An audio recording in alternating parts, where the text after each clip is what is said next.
Hello बच्चों, कैसे हो? आपका स्वागत है त्रिपाण स्टडी सेंटर में। आज जो आपके समक्ष टॉपिक प्रस्तुत हुआ है कई मानने में काफ़ी महत्वपूर्ण है हर एक एग्जाम व्यू से। ठीक है, इसमें हम हर एक बात पे विस्तारपूर्वक चर्चा करेंगे और वो सारे जो है पहलू पर विचार करेंगे जो अब तक अछूता था। तो चलिए देखते हैं हमारा आज टॉपिक क्या है। मुगलों के अधीन आर्थिक जीवन। पंजाब में मुगलों के अधीन आर्थिक जीवन क्या था?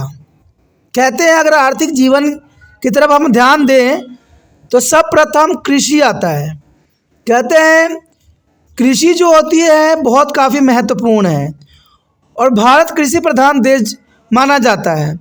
और इससे भी महत्वपूर्ण बात ये रहती है कि कृषि के लिए पंजाब का जो क्षेत्र है काफ़ी अनुकूल है और यहाँ हर तरह की कृषि उपज बहुत ही आसानी से हो जाता है। तो देखा जाए तो पंजाब की आर्थिक रूप में बहुत समृद्धि माना जाता है। तो देखा जाए सर्वप्रथम हमारे समक्ष आया है कृषि।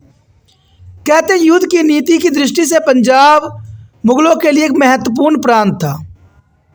युद्ध की नीति से देखा जाए तो पंजाब जो था बहुत ही महत्वपूर्ण प्रांत था और यह भारत के सबसे उपजाऊ और संपन्न राज्यों में से एक था, क्योंकि सबसे अधिक उपजाऊ राज्यों में पंजाब का नाम जो है प्रथम आता है। यहाँ लोगों का मुख्य व्यवसाय कृषि ही था। मुख्य कृषि उत्पाद गेहूँ, चावल, जौ, मक्का, बाजरा, गन्ना, दालें, कपास आदि सम्मिलित थी, जो कि पंजाब के क्षेत्रों में बखूबी की जाती थी। साल में 2 बार कटाई की जाती थी। कहते हैं अकबर महान ने राजा टोडरमल की सहायता से भू राजस्व प्रणाली में बदलाव कर किसानों की स्थिति में सुधार किया था। अकबर की ये काफ़ी महत्वपूर्ण नीति थी कि किसानों की स्थिति में इसने बहुत सुधार किया था। उसने भूमि की व्यवस्था के लिए पंजाब में जब्ती प्रणाली चलाई थी और इसके अनुसार भूमि के बांस के टुकड़ों से मापा जाता था और कृषि को भूमि के 4 वर्गों में बांट दिया गया था। सबसे पहला जो होती थी पोलज होती थी, दूसरा होता था परोती होती थी, उसके बाद चच्चर होता था और बंजर होती थी। इसमें से पोलज जो होती थी काफ़ी महत्वपूर्ण थी। एवं देखा जाए तो पोलज एवं परोती भूमि में उत्पादन का 1/3 हिस्सा कर के रूप में दी जाती थी, 1/3 के रूप में। और चज्जर और बंजर भूमि के लिए भू कर कम था। किसानों को नगद या फसल के रूप में कर चुकाना होता था और कृषि के उत्पादन को बढ़ाने के लिए कई नदियाँ, टैंकों और बांधों का भी निर्माण किया गया था। कहते हैं अली मर्दाना खान ने, जो शाहजहाँ के काल में पंजाब का राज्यपाल था, ने रवि के लाहौर तक नहर का निर्माण करवाया, जो काफ़ी महत्वपूर्ण है कि रवि से लाहौर तक एक जो है नहर का निर्माण करवाया। और अकाल और सूखे के दौरान किसानों को कर्ज भी दिया जाता था। ये काफ़ी महत्वपूर्ण था कि अकाल के समय किसानों को जो है कर्ज देने का भी प्रावधान उस समय सुनिश्चित था। एक बार अकबर ने अकाल के दौरान गुरु रामदास के कहने पर पंजाब के किसानों का भू कर भी माफ़ कर दिया था। तो ये भी काफ़ी महत्वपूर्ण था। देखा जाए तो कृषि के अंतर्गत पंजाब की स्थिति काफ़ी महत्वपूर्ण थी और यहाँ पर जो है 4 तरह के भूमि होते थे, एक पोलस, परोती, चज्जर और बंजर। कहते हैं पोलस और परोती के लिए जो है 1/3 जो है फसल के उत्पादन देना पड़ता था और छज्जर और बंजर के लिए जो है कम कर लगाई गई थी। और इवन देखा जाए तो इस समय मुग़ल काल में जो है अकबर महान ने बहुत से कार्य जो है किसानों की स्थिति सुधारने में कदम उठाया, जो कि काफ़ी महत्वपूर्ण था। यदि हम आगे बात करें जो कि काफ़ी महत्वपूर्ण है, उद्योग व कला।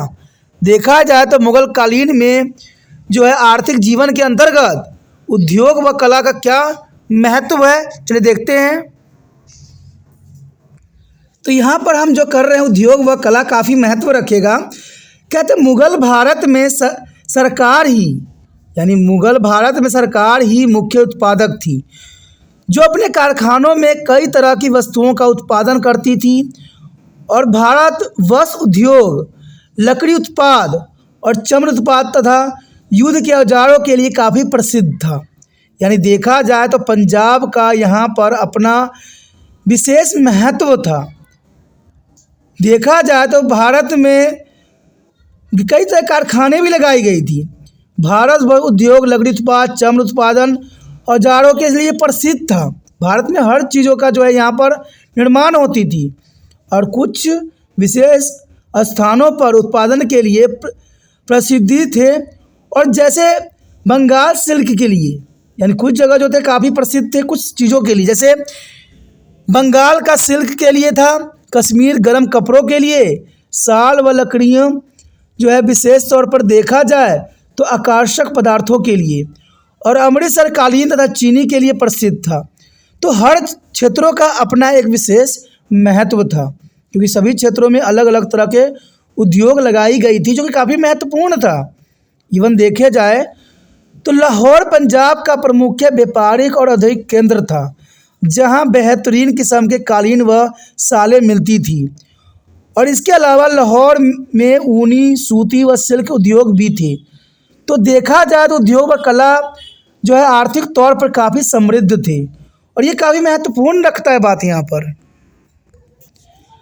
लाहौर के अलावा पंजाब के मुख्य औद्योगिक केंद्र सिलाकोट, सुल्तानपुर तथा होशियारपुर जिले का जो है बिजवाड़ा थे। ये काफ़ी महत्वपूर्ण केंद्र थे, चाहे वो सिलाकोट हो, सुल्तानपुर हो या होशियारपुर हो।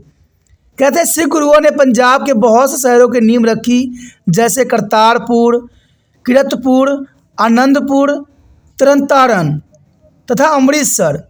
ये सारे क्षेत्र जो थे सिख गुरुओं की ने पंजाब में जो है इन शहरों की नींव रखी, जो आगे चल के काफ़ी प्रसिद्ध और काफ़ी महत्वपूर्ण रही। और ये सारे क्षेत्र जो थे उद्योग कला के लिए काफ़ी महत्वपूर्ण थे। और देखा जाए तो उसके बाद धार्मिक केंद्र भी ये बने।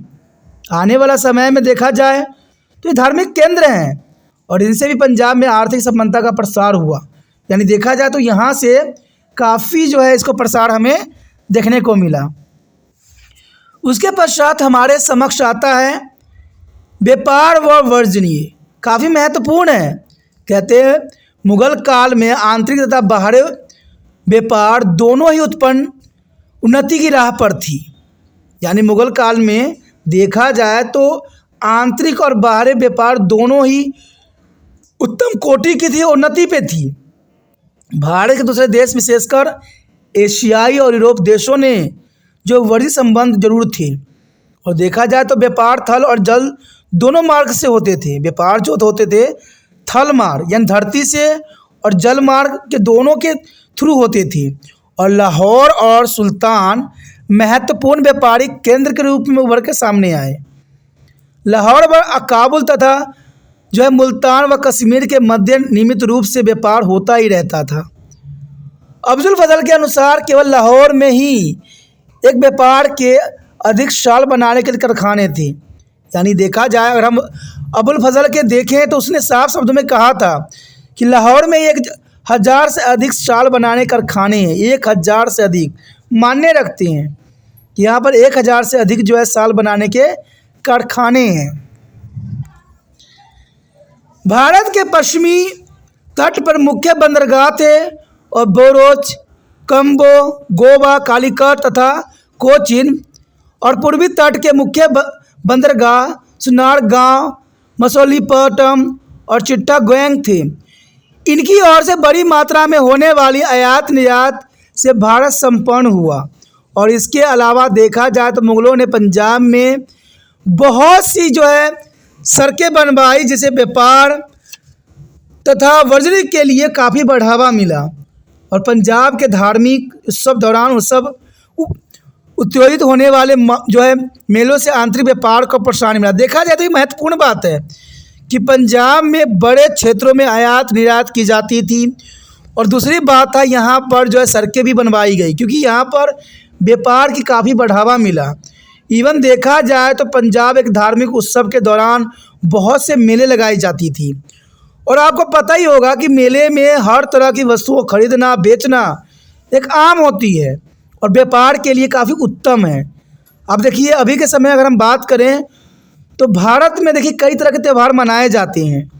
और भारत में जो दूसरे देश के जो लोग होते हैं भारत पर जो है निगाहें टिका रखे हैं कि यहाँ पर त्यौहार होगा तो उनकी दिवाली मनाई, उनको दिवाली मनेगी, क्योंकि जितने भी सामान होते हैं वो भारत में ही खपत करते हैं।